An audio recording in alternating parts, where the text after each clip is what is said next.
Right, straight to the point. You drive a C-Max. You think your radio sounds a bit off. The phone doesn't want to connect to the sync anymore because sync suddenly froze after you disconnected your phone. Here's what you can do to fix this. Okay, so the first thing you want to do is power off the car.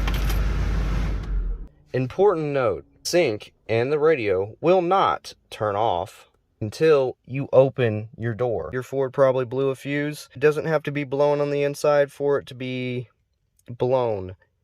Burnt contact points. What I want to do next is go underneath your passenger side.